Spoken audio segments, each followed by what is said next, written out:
Welcome to a particularly beautiful morning view.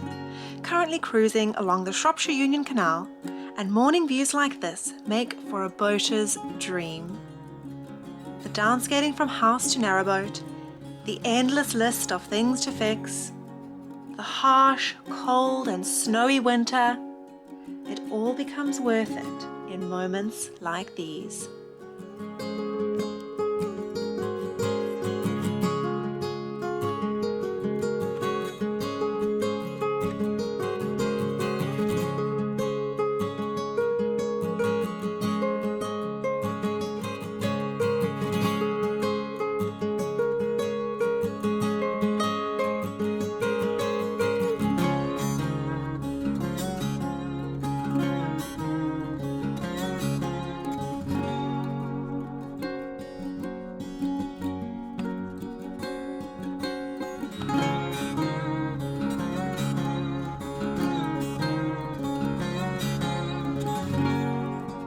Got my dapper hat on today for the sun protection.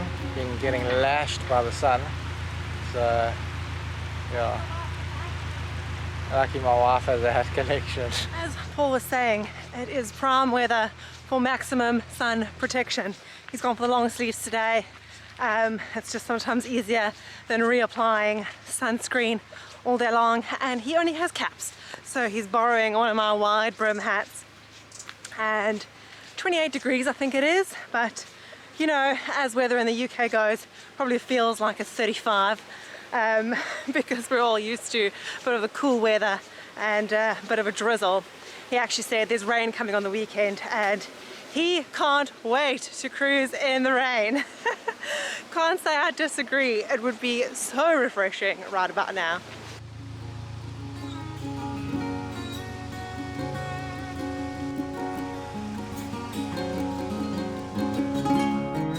While we wait for the lock behind me to fill, I'll give you the down low, the short version of who we are and what are we doing on this boat. What started as a solution to affordable housing has turned into such a dream.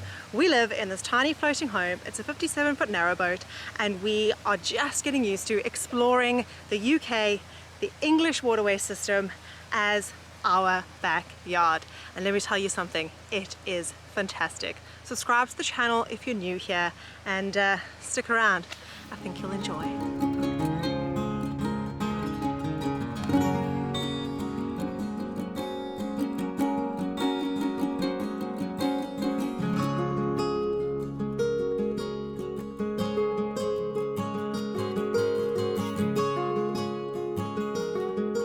At this point, we had headed into a cutting and things had gotten rather muddy.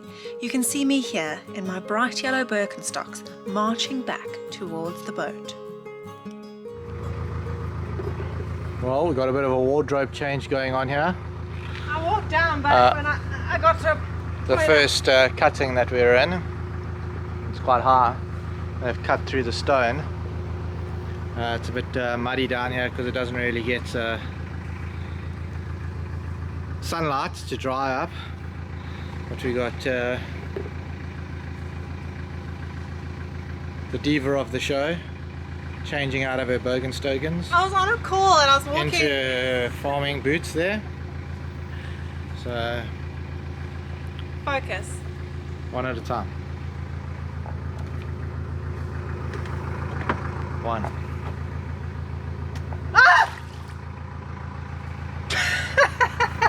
Well, there we go, folks.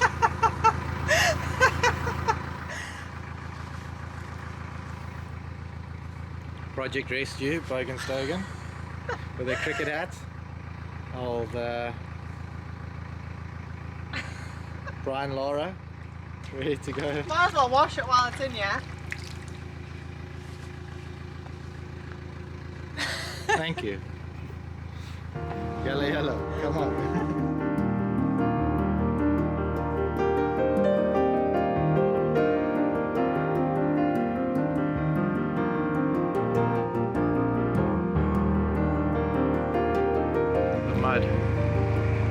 Something else. Never a dull moment on the English canal system, guys.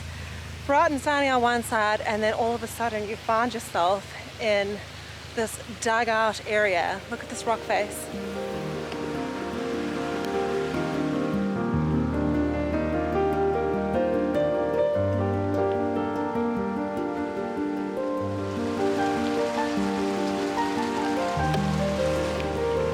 So we're at another lock flight of 5 locks in succession. Luckily for us, it is a nice cool down because it's all in the shade. But I did not expect that towpath to be as muddy as it was. There was points where I literally couldn't even step. Hey? Yeah, I was just saying, I can't believe how the canal, one minute you're in like sunny green farmland and then you're in this. Yeah. It's like 2 totally different places. Something else.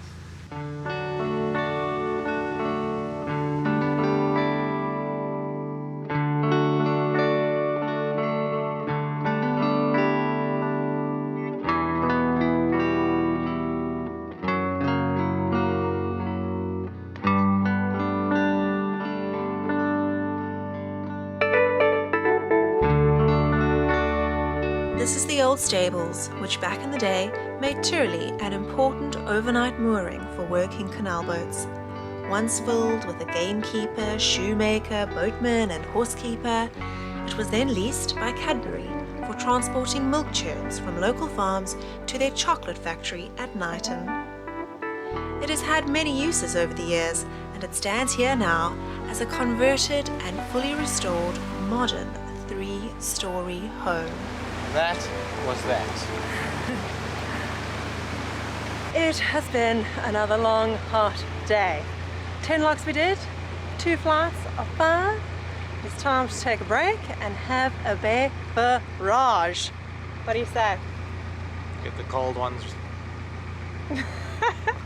On the way. We shall pick this up tomorrow.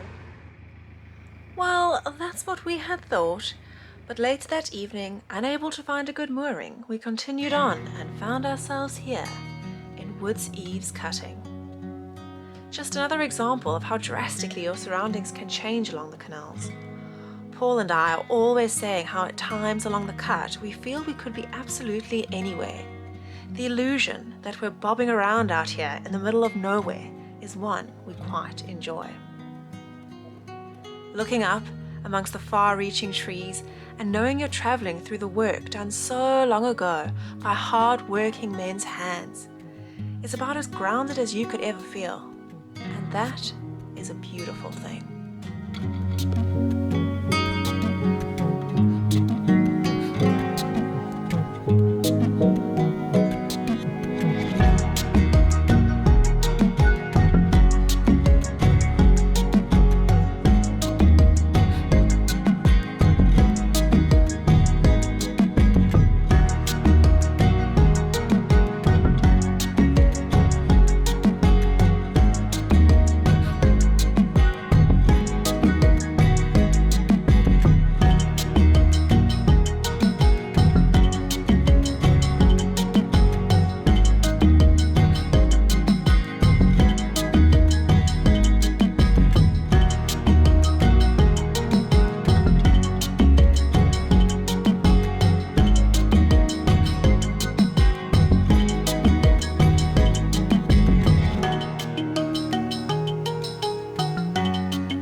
It is the afternoon of the next day and we are still marveling at the footage we got yesterday inside that cutting. Just absolutely unbelievable, the kind of feeling it gives you when you're just not expecting to see something like that in the English countryside.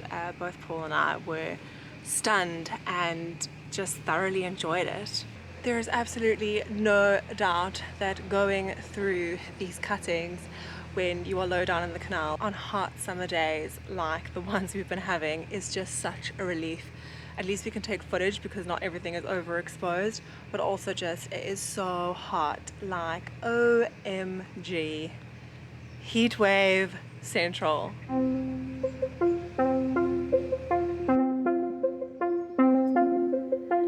Coming up here is Cadbury Wharf.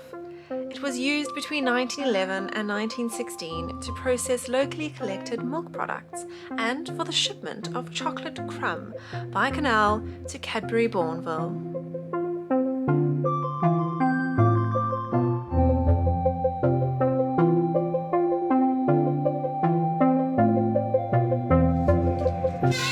Talk of Cadbury's has me craving a bit of a sweet treat. Technically, ours is from Lidl, but a sweet treat is a sweet treat.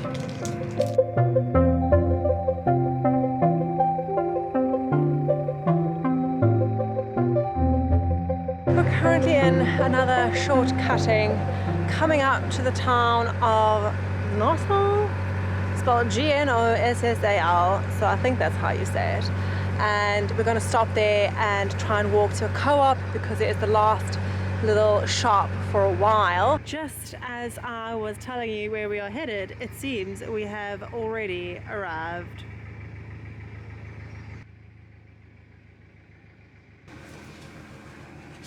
Just back from the co-op. Not too bad, 20-minute walk. Kind of just off the towpath over a bridge and straight on down into town.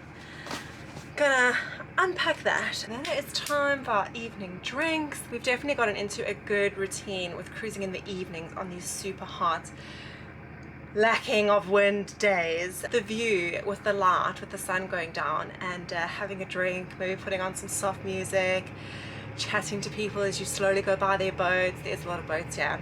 It's just one of those ideal kind of cruising vibes that we are really, really enjoying.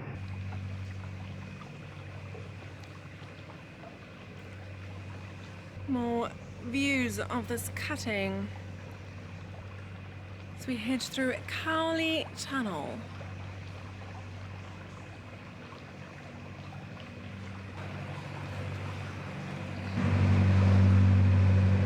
Hardly much of a tunnel, but a tunnel nonetheless. Little short diversion and escape from the sun. What? Look at this.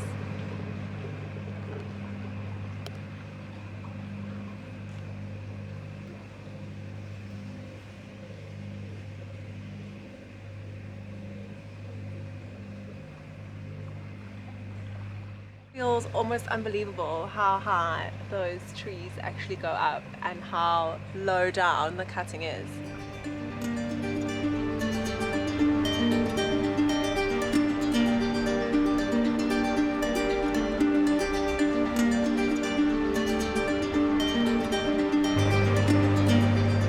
Cheers. Cheers. How was I saying it? Nossal. It's Nozzle. Some other guy was having there. So Paul just told me that while I was at the shops, he was chatting to some people on the towpath, and apparently the town is pronounced Nozzle. So Nozzle? Nozzle, yeah, you don't say the G. I wasn't saying the G, but I was saying Nossal instead of Nozzle. Or Nossal maybe. Is it Nossal? Yeah, maybe, I don't know. You just said you don't say the G. Yeah, I didn't say the G. Yeah. Nossal, Nozzle, comment below. So, our tactic that we've pulled on the last 2 days has worked out for us really well. It's a scorching hot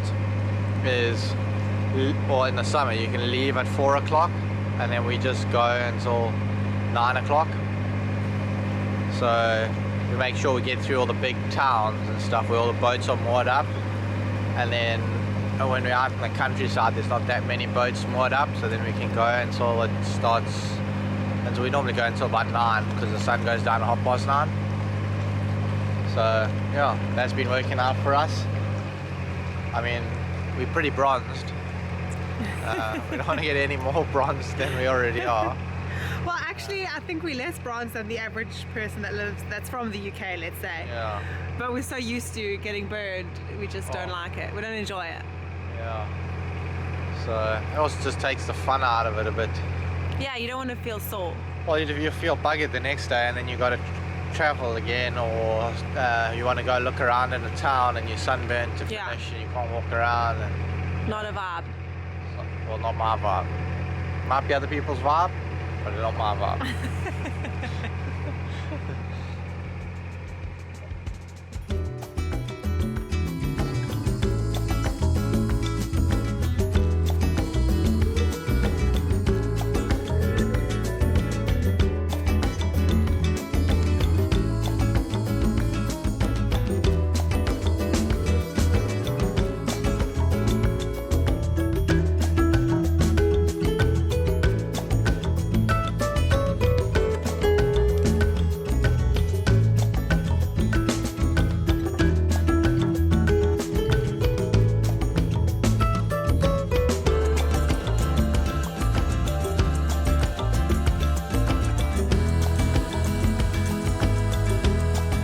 Vegan? Show me the muscle.